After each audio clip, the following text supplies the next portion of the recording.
Tales of Magic, Half Magic by Edward Eager. Chapter 7, How It Ended.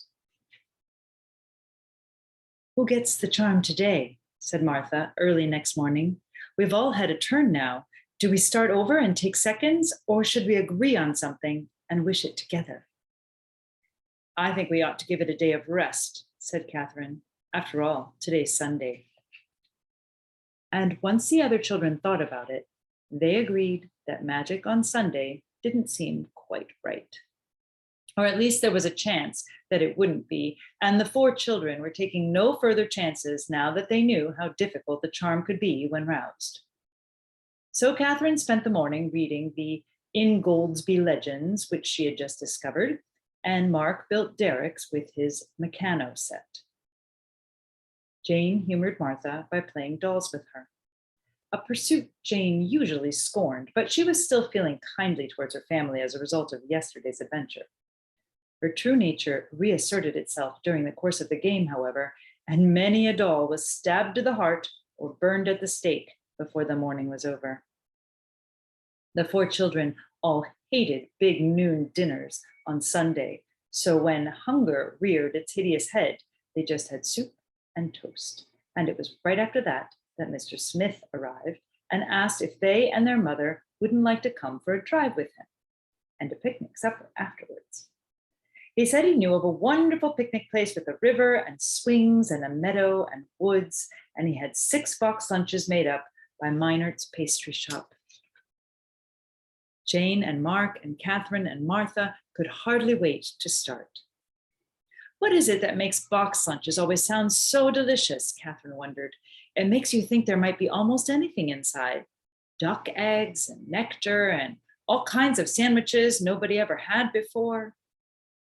Their mother said she had a headache and thought she'd better stay home, which didn't sound like her at all.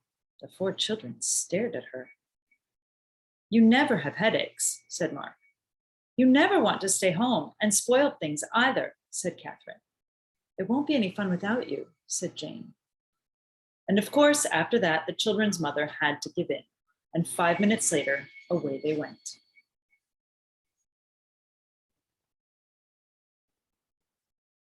The picnic place proved to be all that was ideal, as Mr. Smith had said it would. Martha went picking butterfly weed in the meadow, only it seemed to be bee-weed too, and one stung her. And Catherine wandered romantically through the woods and was almost sure she saw a snake. And Jane and Mark tried to build stepping stones across the river and fell in with all their clothes on. And altogether, it was a typical, happy family outing. The box lunches turned out not to contain any duck eggs or nectar, but the sandwiches were sufficiently unusual, and there were deviled eggs and potato salad, and lots of little assorted cakes that the children had fun with, deciding which ones they liked best and trying to trade off the others. Supper was eaten around a bonfire, deftly constructed by Mark and Mr. Smith, and stories were told and songs were sung until, with one thing and another, it was long after 9 o'clock when they packed themselves into the car once more and drove home through the purple darkness. And the 4 children were all so tired and happy and sunburned and sleepy that they went straight to bed with almost no ado. Martha, as sometimes happens, was so tired that she couldn't seem to go to sleep, and she noticed that Mr. Smith didn't go home right away, but sat talking to their mother for what seemed like hours and hours. And much later, in the middle of the night, she woke up, possibly as a result of too much cake, and was almost sure she heard their mother crying. This couldn't be, of course. Martha had never heard of a mother who cried, and certainly not their mother, so happy and strong and busy and sensible and the pride of the Toledo News Bee. She tiptoed to the door and listened, but there didn't seem to be any sound now. She decided with relief that she must have been mistaken and went back to bed and to sleep. But in the morning, their mother hardly said a word at breakfast, and her cheeks looked pale and her eyes looked tired, and Martha began to wonder again. After breakfast, when their mother had gone to work, Jane, whose new family devotion continued to shine forth, volunteered to do the dishes alone and unaided. And this brilliant example so bestirred the finer feelings of Mark and Catherine that they insisted on helping. Martha followed them out into the kitchen and sat watching and wondering whether her worries about their mother were too far-fetched for her to mention them. Does everyone realize we've had the charm a week now? Jane was saying, scraping the toast crumbs off plates and then plunging the plates into soapy water. Really? Said Catherine. It seems like months, at least. Mark began counting it out. The fire was Tuesday. The desert was Wednesday. We met Lancelot on Thursday and we went to the movies on Friday. Jane belonged to that other family on Saturday and we rested on Sunday. And today's Monday, said Jane, the 7th day. I read somewhere that 7's a magic number. Maybe today will be the biggest wish yet. When you come to think of it, no great big lasting thing has happened so far, said Mark. We've had lots of adventures, but we're still just the same as we were before we found it. Our characters are improved, said Catherine, and I think we're sort of happier. I don't think Mother is, said Martha. 3 faces turned to her and said, what do you mean? But before Martha could answer, the telephone in the hall began to ring. Mark got there first. Hello, he said. Oh, hi. He turned to the others. It's Mr. Smith. Let me, said Jane, grabbing the phone. Honestly, Mark complained to Catherine, after we had all that hard work getting her to like him, now you'd think he were her own special property. Yes, Jane was saying into the phone excitedly. Yes, all right, we will. Yes, right away. She hung up and turned from the phone, looking serious and important. Big council meeting at the bookshop in 20 minutes. Car fare will be refunded. Can we scrape together the wherewithal? The week had been given over so completely to magic experiments that allowances remained practically intact, so that was all right. Are we taking the charm? Martha wanted to know. Naturally. What else would an important council be about? Said Jane, witheringly. Catherine fetched the charm from its hiding place, and the 4 children waited for a moment when Miss Bick's attention was elsewhere being with the gas meter man. To steal down the front stairs, hurry out the door, and run 2 blocks up Bancroft Street before waiting for the streetcar so that she wouldn't see them from the window and take unpleasant steps. The ride downtown seemed endless, but turned out, at last, not to be, and 10 minutes later found them hurrying into the bookshop. Mr. Smith rose from his desk and came to greet them. He seemed uneasy. Hello, he said. You were quicker than I expected. Please sit down. I have something to tell you. The 4 children looked around, but there were piles of books on all the sitting places, so they stayed standing. Mr. Smith didn't seem to notice. He hesitated, cleared his throat, took his handkerchief out and put it away again, and looked at the floor. Dear me, I find this very difficult, he said. I think perhaps first of all, it might help if you stopped calling me Mr. Smith and started calling me Hugo. Jane shuddered. I couldn't. That's a terrible name, said Mark, ever candid. Maybe if we shortened it, Catherine suggested. Hugh isn't so bad. I shall call him Huge, announced Martha independently. After all, he looms huge in our future, if you know what is going to happen. You know, if he's going to be our... She broke off and uttered the last word in a piercing whisper that carried to all corners of the room. Stepfather. Mr. Smith heard the whisper, and a blush mantled his cheek. Then you know, he said, and here I was wondering how to break it to you. That's what I had to tell you. It's true. I have come to care very deeply for your mother and have asked her to become your wife. To become my wife. I have asked her to become my wife. We thought you would, said Martha. Any day now, said Mark. We think it's wonderful, said Catherine. Especially me, said Jane. Thank you, said Mr. Smith. You 4 are very pleasant children, and I should be proud and happy to be your stepfather, and you may call me Huge or anything you like. Uncle Huge, said Mark. It's more respectful. There is only one difficulty, said Mr. Smith. Won't she have you? Said Catherine. Is she being coy and hard to please? I could go and reason with her if you like, said Mark. I'm quite good at it, really. I shall tell her that I think she's a very lucky woman to have landed you, said Martha. Please, I beg of you, do not say anything of the kind, cried Mr. Smith in alarm, blushing again. No, your mother has admitted that she thinks she could care for me in return, but yesterday evening she told me definitely that her answer is no. The reason is that she believes herself to be ill, mentally ill. I leave you to guess why. She's noticed things, said Jane, us appearing suddenly out of nowhere, and things. That wish she half got when she ran into you out on Bancroft Street, said Catherine. Me with all those diamonds and robbers, said Mark. I did hear her crying again last night, said Martha. Oh dear, was she? Said Mr. Smith. That's bad, said Mark. And it's all our fault, said Catherine. The four children looked solemn. Then Jane's face cleared. It's all right, we can fix it up, she said. What could be simpler? We'll confess. We'll tell her the whole thing from the beginning. Do you think she'll believe it? Said Mr. Smith. Remember, your mother is a very practical person. Stubborn too, agreed Catherine. We should show her, suggested Mark doubtfully. We could have the charm take her somewhere.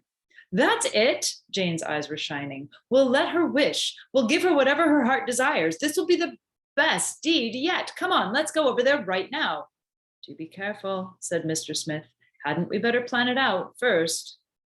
But his words were wasted on the bookshop air. Jane had the charm in her hand, and rashly, excitedly, without thinking what she'd do when they got there, she wished. The next moment they were in their mother's office. The children's mother was women's club editor of the newspaper, and that meant she wrote all those little pieces that say which ladies are going to meetings with which other ladies in what houses and what they're going to have to eat. It wasn't a very important job, and her office was tiny, and today it was already quite filled by a fat lady who was telling their mother all about the potluck pageant she was planning to give for the League of Needless Women. So that when Jane and Mark and Catherine and Martha and Mr. Smith suddenly were all there in the office too, it made quite a crowd. Oh, cried their mother, turning pale, as the five familiar figures appeared out of nowhere before her gaze. There it is, happening again. Really, said the fat lady to Jane and Catherine and Martha, who were wedged tightly against her. Stop shoving. I'm sorry, but we haven't time for you now, said Jane to the fat lady, and she wished her twice as far as where she belonged. The lady was quite annoyed to find herself suddenly at home in her own kitchen, and later sued the newspaper for witchcraft. But she was never able to prove her case, and anyway, that does not come into this story. Back in her office, the children's mother sat staring palely at the place where the lady had been. It's all right, Jane told her. We know what you're thinking, but you're wrong. We can explain everything. What you thought was you going crazy was just us, said Martha. We've got a magic charm, said Mark. We've had it for a week, only we didn't tell you, said Catherine. We thought you were too old to know. And that night that you went to see Aunt Grace and Uncle Edwin and wished you were home, you had it, said Jane, and it works by halves. And that's how you happened to meet Mr. Smith. And that proves what a good charm it is, because we think he'd make a wonderful stepfather. And he's not a bit Murdstone, and we've adopted him for our Uncle Huge, and we think you ought to marry him right away. Their mother looked at Mr. Smith reproachfully. You told them, she said, and now they're making all this up to make me feel better. How could you? No, that isn't it at all, said Jane. There really is a charm, look. And she put the charm in her mother's hands.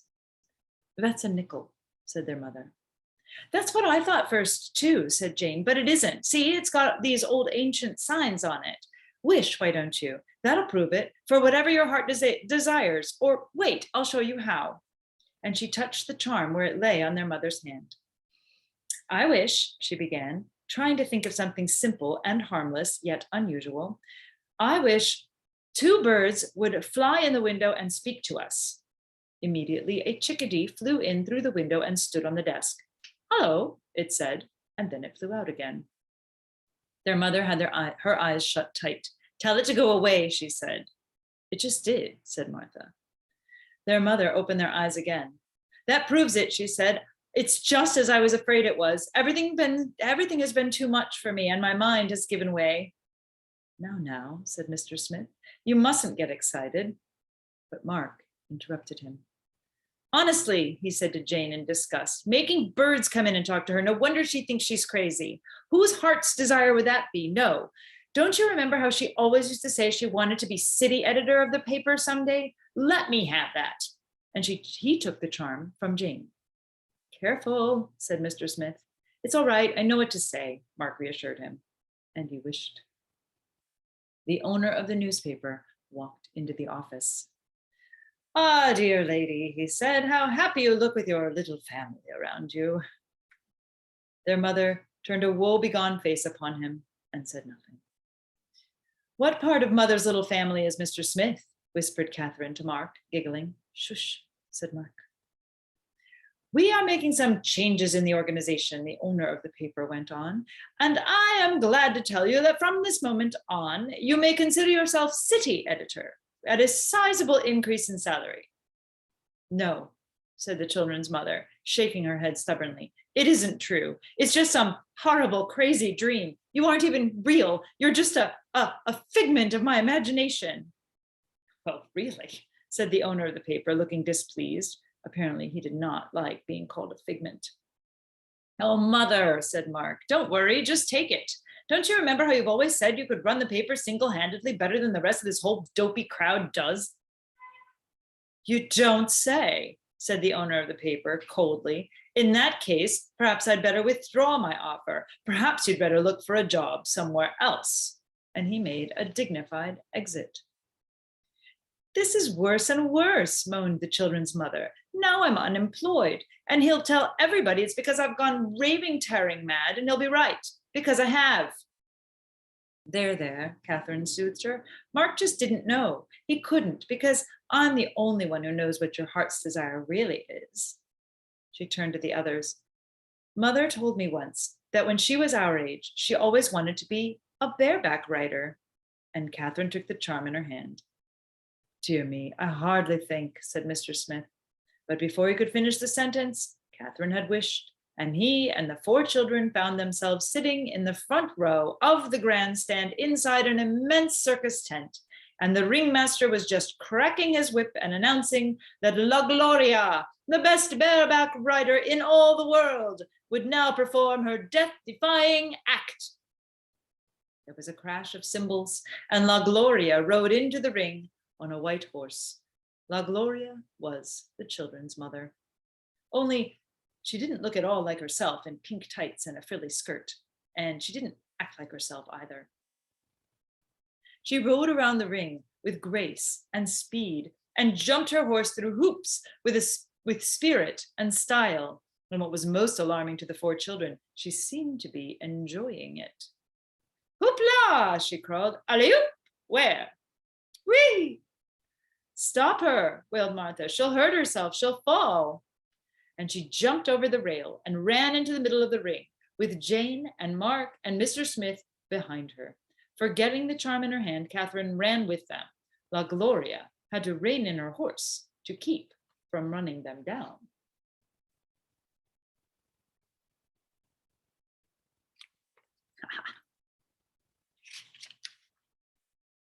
"Get out of the way, you're spoiling the act," she said haughtily.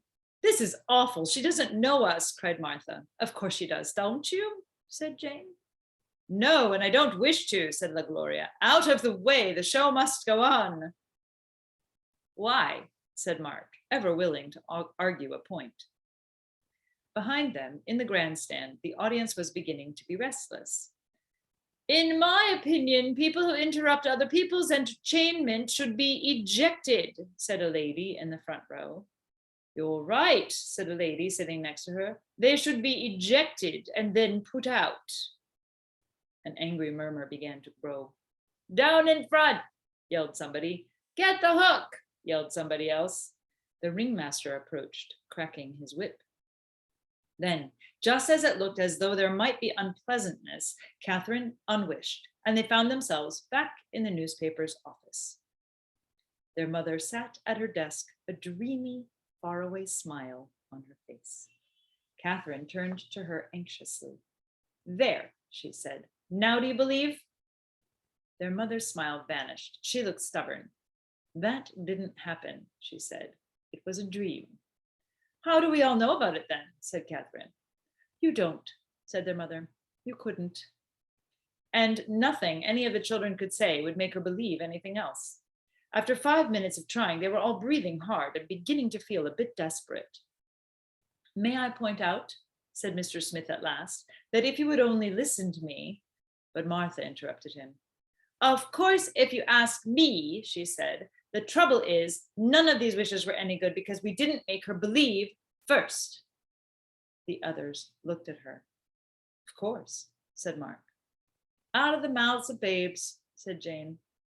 "Why didn't we think of that?" said Catherine. "Naturally, you have to believe in magic. Otherwise, it starts happening to you, and all sanity is despaired of." "Exactly," said Mr. Smith. "Now, I suggest—" But Martha had the charm in her hand. "Oh, Mother," she said earnestly, "Mother dear, if you wouldn't be so stubborn about it. I wish you would believe what we keep telling you. I wish it twice." "I do, dear, I believe you," said their mother. "You believe there's a magic charm?" "Well, naturally, dear, if you say so, dear." "And everything's all right, and you're going to get married and live happily ever after?" "Whatever you say, dear." "There," Martha turned in triumph to the others. But Mark was looking at their mother suspiciously. "Something's wrong here," he said. "That doesn't sound like Mother at all." "No, it doesn't, does it, dear?" said their mother. "We don't want a mother that just agrees with everything all the time." "No, you don't, do you, dear?" said their mother. "I wouldn't either." "You see what I mean?" said Mark. "Why, I bet if I just said the moon was made of green cheese, she'd just say, 'Yes, dear, I know, dear.'" "Isn't it true?" said their mother. "I couldn't agree with you more, dear." The other three were just as alarmed as Mark now. "This is awful," Jane said, turning on Martha. "You've taken Mother and turned her into some awful, sappy, blah character without any gumption at all. Why, Mr. Smith wouldn't even want to marry her in this condition." "No, he won't, will he?" said their mother contentedly. "I wouldn't either." There was a stunned silence. "And now," said Mr. Smith in a grim voice, "perhaps you will permit me to make a suggestion?" No one had the heart to reply. Mr. Smith took the charm from Martha's hand firmly. "I suggest that we start over," he said. "And I suggest that we take it more slowly, and that somebody thinks before acting." And he held the charm out before him solemnly, almost as if he were in church. "I wish first that Allison may be restored to her own natural, stubborn, lovable self, and I wish this twice. But I further wish that her mind, without losing any of its natural, stubborn, lovable character, may be made open to receiving the secret of this charm, and this I also wish twice. And thirdly, I wish that she may be twice relieved of the fear that has come to her through the magic of this charm, and may be twice ready to receive any boon it may grant her." There was another silence. Then the children's mother looked around at them all and smiled. And it was plain that these last wild minutes, ever since they had arrived in the office, had vanished from her mind. "Hello," she said. "How nice of you all to come and surprise me." "We came," said Mr. Smith, "to bring you a gift." And he put the charm on her desk. "This is a magic charm, and it works by halves. Ask twice for whatever you wish, and you will receive it once. It's from all of us, with all our love. Now, what's your heart's desire?" "But you know what it is," said the children's mother, not picking up the charm. "My heart's desire is to marry you and have the children love you as much as I do, and not to have to work on the paper anymore, but stay home and take care of the children instead of having to have Miss Bick, and to have the children be able to go to the country in the summers the way they've always wanted to. and to have you shave off that beard." "Really? Don't you like it?" said Mr. Smith in surprise. "I've grown rather attached to it through the years. I hate to see it go.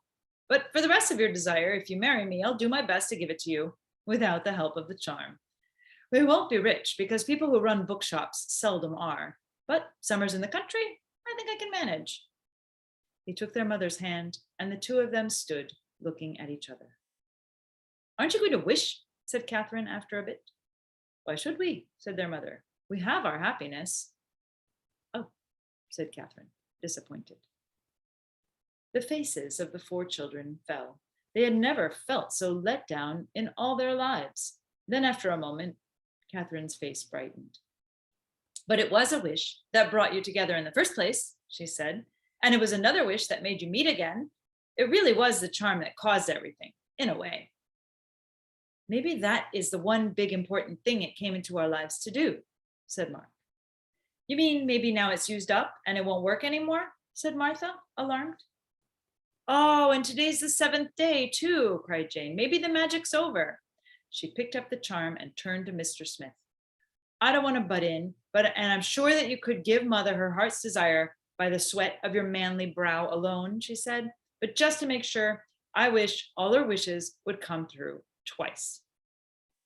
Mr. Smith gave a cry and clapped his hand to the place where his beard used to be. The four children agreed later that he looked very handsome without it. Only right now they didn't notice, because right now other things were happening. For it seemed as though the room suddenly began to shine, and there seemed to be a sound of far-off singing and a faint chiming of bells all around them, and a fragrance hung in the air that was not quite cinnamon and not quite vanilla and not quite the perfume of all the gardens in the world, but a little like all those things and something else too. It was the scent of magic.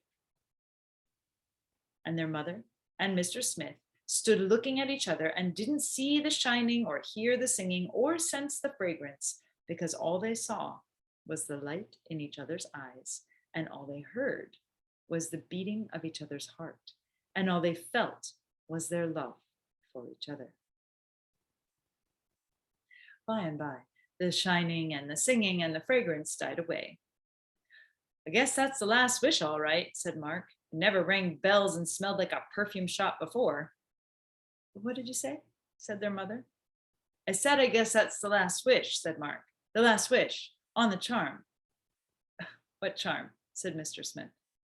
They had forgotten. Now that they had their heart's desire, they had no need for any other magic. They turned and went out of the office, and the four children followed them.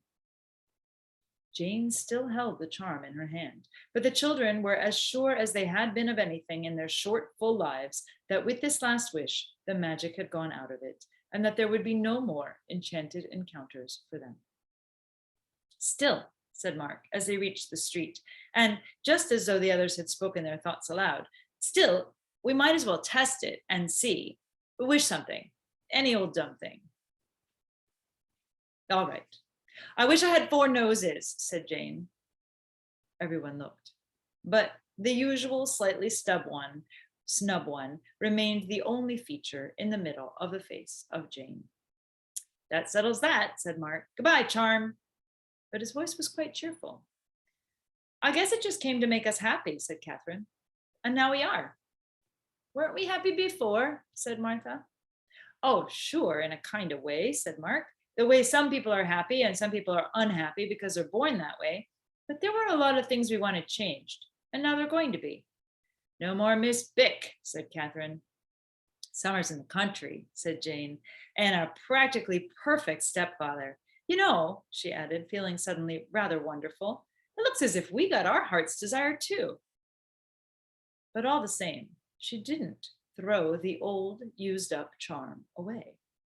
As they hurried to catch up with their mother and Mr. Smith, she stopped long enough to put it away carefully in her handbag. She would keep it a while longer, just in case.